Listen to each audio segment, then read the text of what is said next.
Adri je zvyknutá na to, že je Joja na ňu príliš zaťažená. Ale ona je veľmi živá. Práve ide do puberty. A preto by sa mi páčilo, keby sa o ňu starala mladá žena ako si ty, s ktorou by sa mohla porozprávať o tom, čo cíti. No, myslím si, že zrejme oveľa viac potrebuje priateľku ako pestúnku. To by bola ale jej mama, keby ešte žila. Nemyslíš? Nuž, áno. Asi máš pravdu. OK, stačilo tejto debaty. Páči sa mi tvoj nápad. Myslím, že si budeme rozumieť. Nie? Dohodneme sa.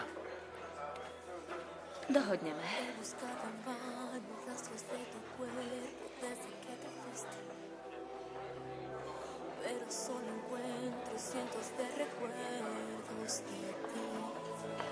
Ahoj. Ty musíš byť Anna.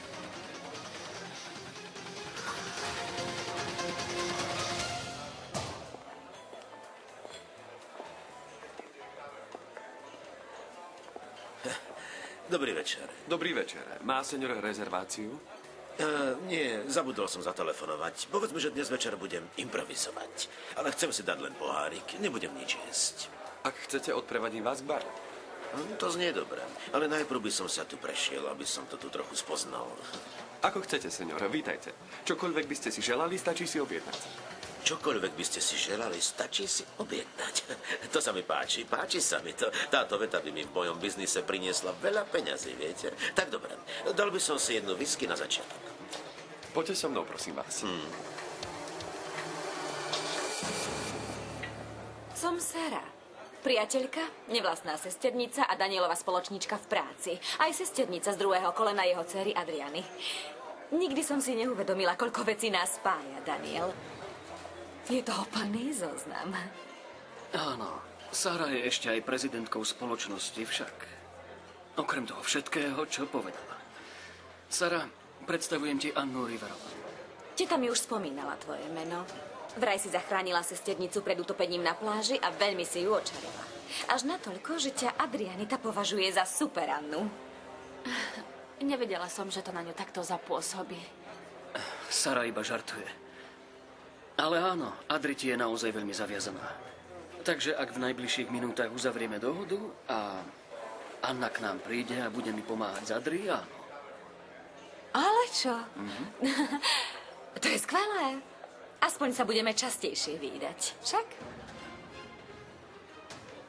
No áno, je to možné. Prečo nie? Dobre, ja som sa prišla len rozlúčiť. Takže zajtra mi zavoláš? Áno, Sara, o 10:00 ti to vyhovuje. Budem čakať na tvoj telefonát. Ani nevieš, ako veľmi sa teším, že ťa opäť uvidím vo firme. Nesklamla, Daniel.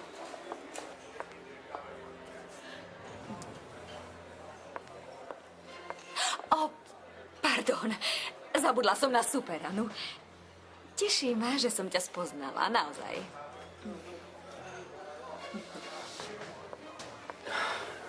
No dobré, Anna, spoznala si ďalšieho člena rodiny.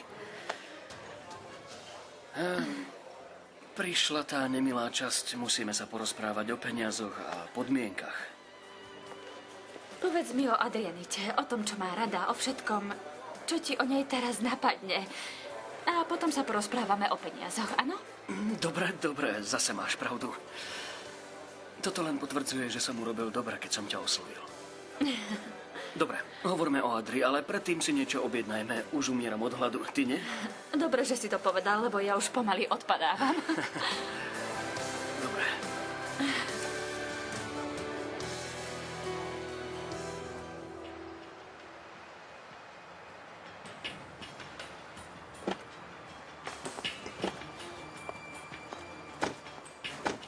Deje sa niečo, doktor?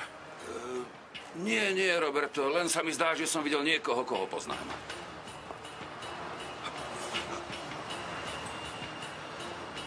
Táto situácia sa komplikuje stále viac a viac.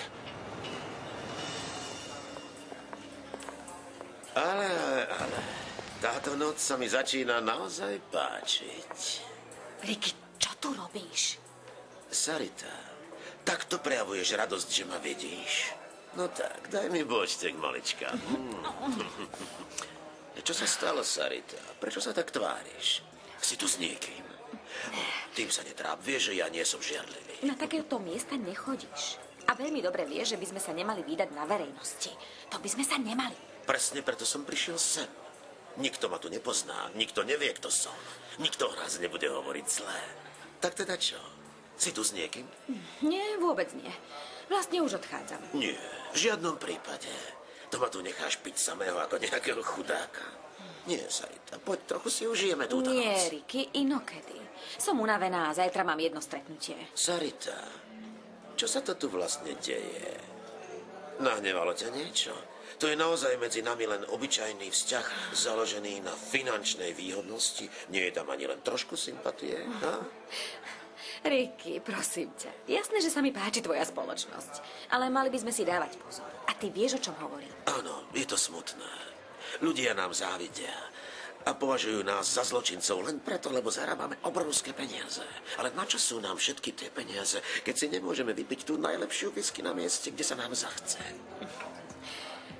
Ako chceš, Ricky. Ale upozorňujem ťa. Nesťažuj sa, keď sa opijem. Nie, Anielik, v žiadnom prípade. Nikdy by som neľutoval nič, čo by sme spolu mali. A už vôbec sa nebudem sťažovať. Poďme, vypijeme túto reštauráciu.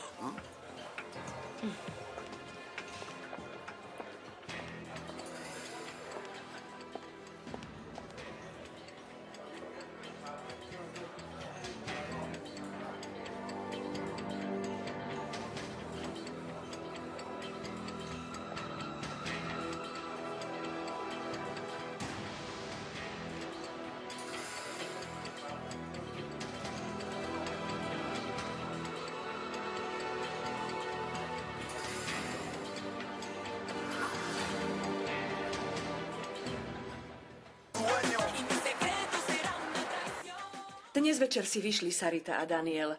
Sara ho pozvala na otvorenie jednej reštaurácie v Dallase a išli firemným lietadlom.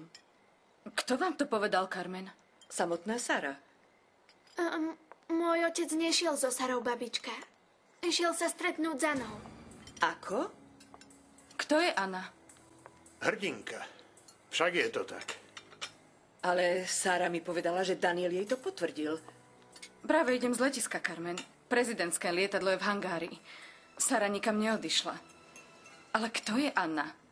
No, ide o to, že Adrianita mala dnes na pláži nehodu a vtedy tam bola. Nie, už mi to viac nepripomínajte. Bola to moja vina, to je hrozné. Ale akože mala nehodu? Dostala som v mori krč. Aj napriek tomu, že som kričala, ma Joja nepočula. Myslela som si, že sa utopím, ale Anna, ktorá bola na pláži, skočila do vody a vytiahla ma. Potom prišiel môj ocko a tiež jej pomohol. Ale ako sa to mohlo stať Zlatkom? Nešlo o nič vážne, len som sa zľakla. Ale ďakujem Ane, lebo Joja tu ho zaspala. A nie, to nie je pravda. Zavrela som oči, lebo slnko bolo veľmi silné. Ja nikdy nezaspím, nikdy. Nikdy. Dobre, už sa stalo, Joja. Ako sa zdá, tak Daniel ako aj Adrianita sú tou dievčinou veľmi očarení. A si istá, že sa tvoj ocko išiel stretnúť práve s ňou? Povedal mi, že ju už možno nikdy neuvidí, že si nezobrala ani telefónne číslo. Možno Anna zavolala môjmu ockovi. Neviem, alebo si ocko niekde zohnal jej číslo. Keďže jej chcel ocko ponúknuť, aby sa o mňa starala, možno jej zavolal. Keby išlo o inú ženu, tak by som namietala. Ale to dievče je také úprimné, navyše milé a dobré. Pozrime sa na tú Anu. Takže si zohnala Danielovo číslo. Ja len dúfam, že to nebude jedno z tých dievčat, čo sa mužom vtierajú, len preto, že im ide iba o peniaze. Babička, to nehovor. Ale takto v živote chodí, moja drahá. Tvoj ocko je ešte mladý, múdry a bohatý. Takých hľadajú ženy, aby mohli viesť pohodlný život. Ale ja nedovolím, aby nejaká žena využívala tvojho ocka takýmto spôsobom. Myslím si, že Daniel sa vždy správal k Adrianite veľmi zodpovedne a určite by nenajal kohokoľvek starať sa o ňu. Izabel, ty Ty vieš, že sa snažím nikomu sa nepliesť do života. Ale Adrianita je moja vnúčka. Moja jediná vnúčka. A budem dávať veľký pozor na to, kto sa k nej priblíži. Budem mi musieť preukázať, že je zodpovedná osoba. Profesionálka, ktorá sa vie správať. Má morálku a je bezúhonná.